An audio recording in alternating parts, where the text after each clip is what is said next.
Your Excellency, former President of Nigeria, President Goodluck Ebele Jonathan, ably represented here, all Your Excellencies here present, Your Royal Majesties, distinguished ladies and gentlemen. Well, it gives me great pleasure to be asked to review this book. I'm probably, well, the only person in this hall who has read this book maybe twice.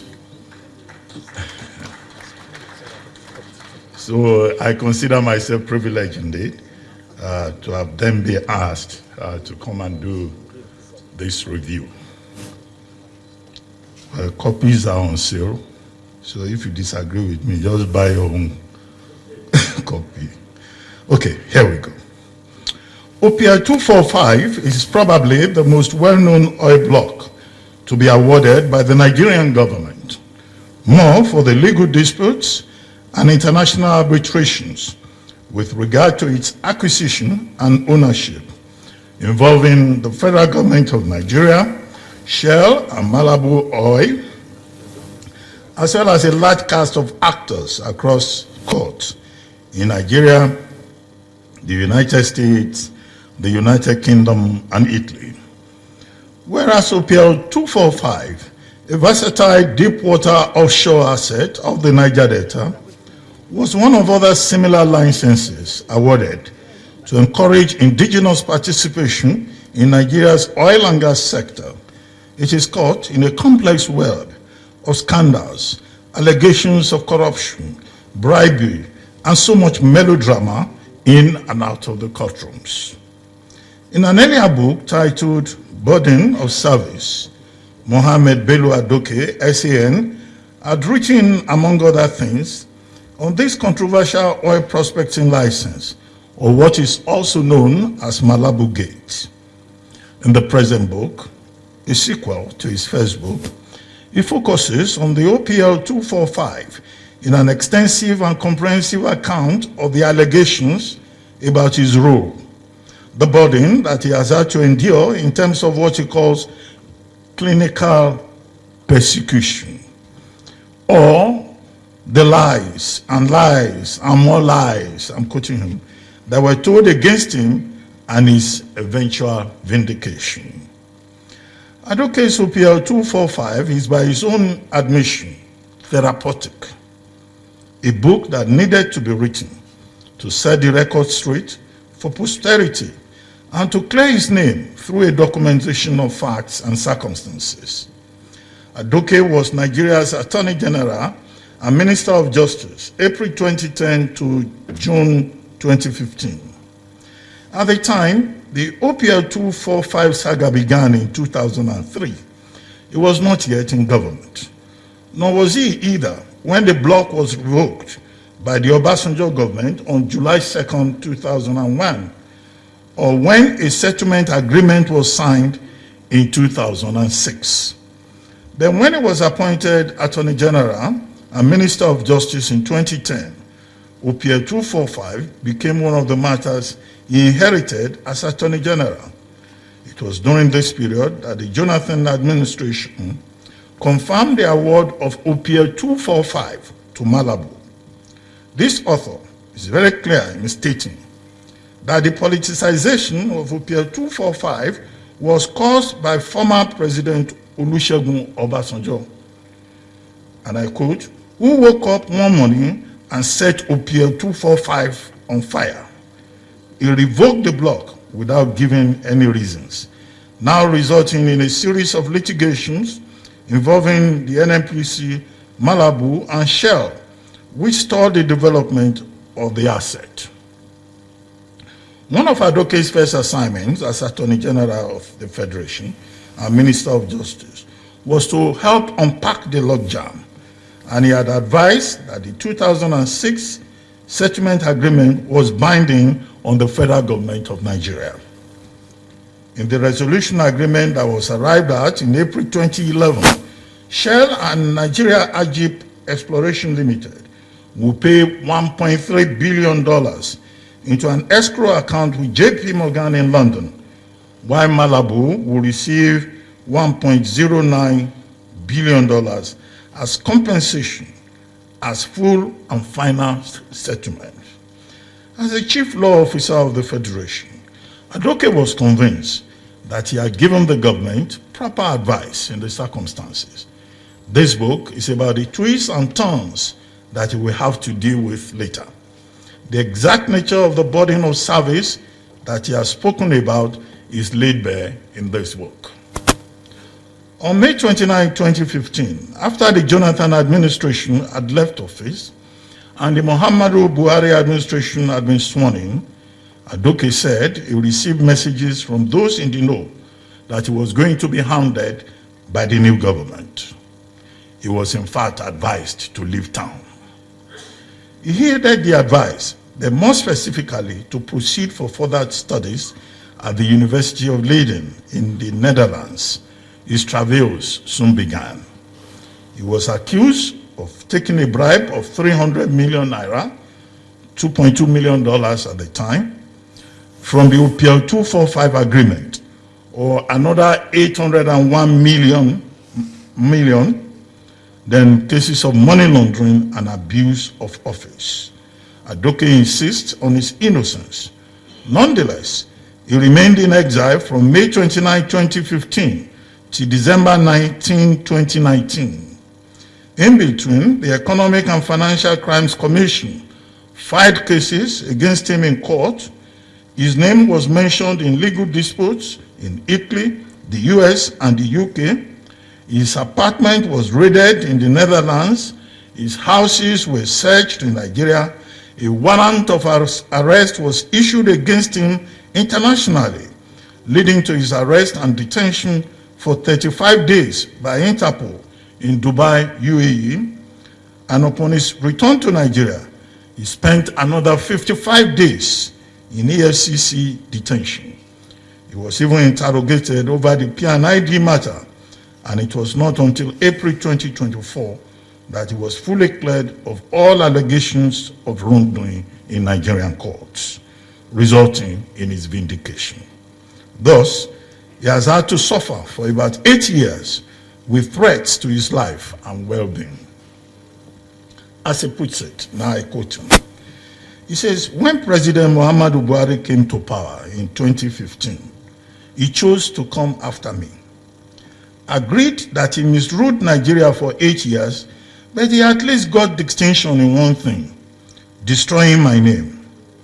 He turned me to the poster boy of a scandal that never was. I was arrested and detained in the UAE for 35 days.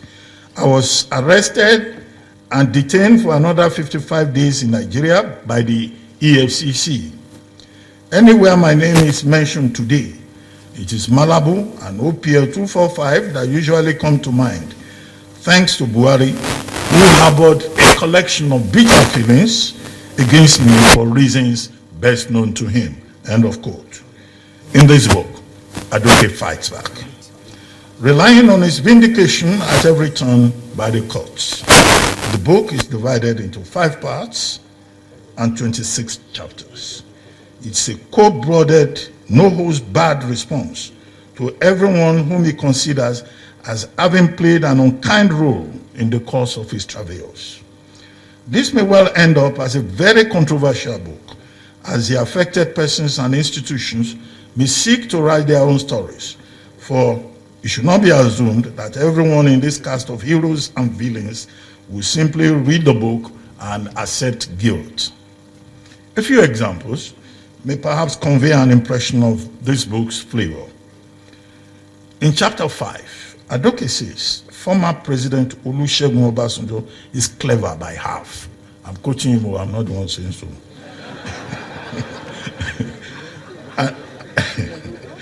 And that he owes Nigerians an apology for blatantly lying. Another quote. He says, and I quote again, Obasanjo failed the ultimate leadership test in the matter of OPL 245. He adds that, and I quote, it was disingenuous of Obasanjo to have tried to distort historical facts. On President Buhari, he observes that he, Buhari, was driven by vengeance. Vengeance for the Abacha family. He believed I was unfair to the Abachas in the OPL 245 deal. Having established what he calls intrigue and vendetta in the first part of the book, part 2, titled A Den of the Famous, is a systematic squaring of those he considers his traducers, namely President Muhammadu Buhari, a friend and defender of the Abacha family, Professor John Padden, author, he says, of the shabby biography of Muhammadu Buhari, Mohammed Sani or Mohammed Abacha, who claims he owns 50% of Malabu, which he did not pay for, and yet wanted a cut from the Malabu windfall. Others, who seem to have been part of the grand conspiracy against Adoke, include Professor Yemi Osinbajo and his lawyer friend Olabode Johnson, whose firm, and I quote, whose firm and partners were targeting a commission of between 5 and 35%.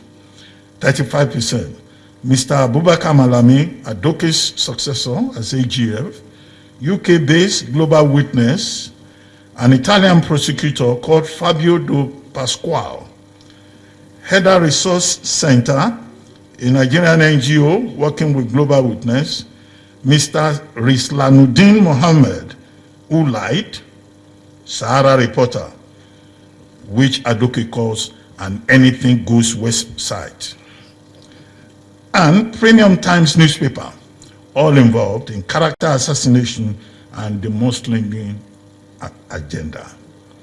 Chapter 8, titled The Ruthless Enforcer, is a detailed review of the role of the EFCC under Mr. Ibrahim Magu in the author's travails, what he calls the Magu pandemic. One EFCC prosecutor, Mr. Balasanga, is even dismissed as one low-life, miserable person. Adoke does not pull his punches. Large portions of this book must have been written in a fit of anger. Professor Yemi Osinbajo is labeled the conflicted Mr. Clean, that's another quote, who likes to be seen as the epitome of transparency, honesty, and accountability. Abubakar Malami is called a betrayer and a viper. The whole of chapter 10 is devoted to the antics of Malami. Olanrewaju Suraju, Header Resource Center, and Global Witness got their own thrashing in chapter 12, titled The Headless Mob. Fabio Do Pasquale is the Italian jobber whose eventual demotion by Italy's Superior Council of the Judiciary Adoke celebrates, just as he also gloat over Mr. Godwin Emefiele's travails later in the book. Death finally caught up with the hunter, Adoke writes sarcastically.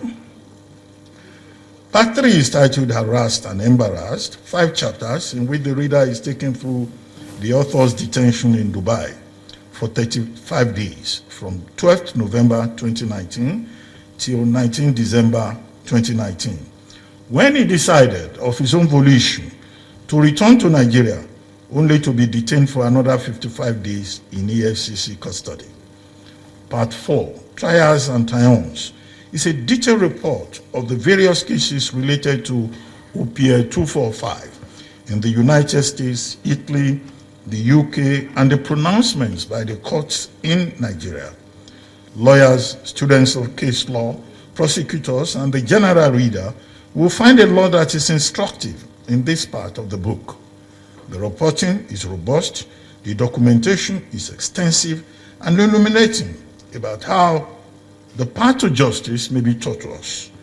Justice for the accused, justice for the jury, and justice for society. It is difficult to see, however, how justice has been done to society in the case of OPL 245. Beyond the arrested development of the asset, it is curious, as this author asserts, that OPL 245 litigation was a very lucrative oil block, as lucrative as OPL 245 itself for lawyers and their allies in the Buhari administration. That is, a monumental waste of resources. The book is brought to a close with reflections and recollections. Chapter 26 opens with a telling statement: I was discharged and acquitted, but the scars remain.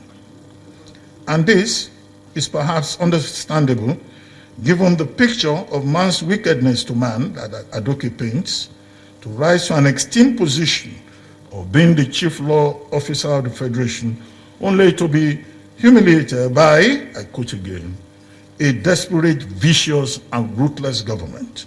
Adoke's description of Buhari's government. There are four subtexts running through the entire book.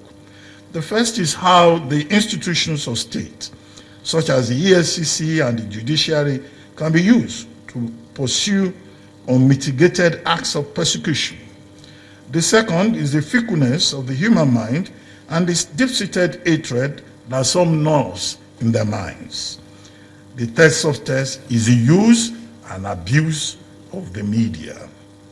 And the fourth is how the treatment that people like Adoke who serve in government receive discourages many other public-minded, public-spirited persons from serving their country.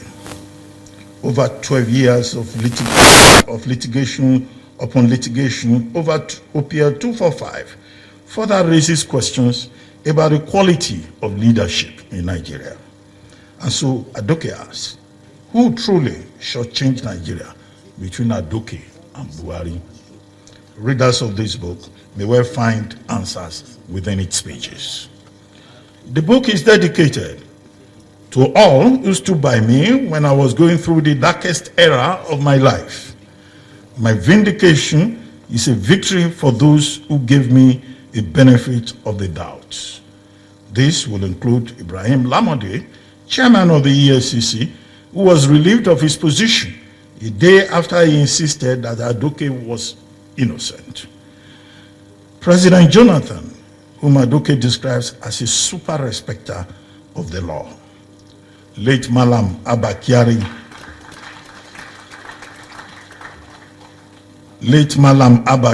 Chief of Staff to Buhari, Ambassador Baba Kamara, the legal team led by Chief Akanu Agabi, SAN, as well as true friends and relatives. The book ends on a note of thanksgiving as the author chooses to pray. I quote, "The Almighty, to whom all glory belongs, will reward every single person who stood by me." End of quote. The boy from Nagazi, Mohammed Bello Adoke, SAN, CFR, lawyer, now author and public intellectual, should find some healing for his scars if his story, as told here, is warmly received by those to whom it may concern. The book has strong merit. Thank you.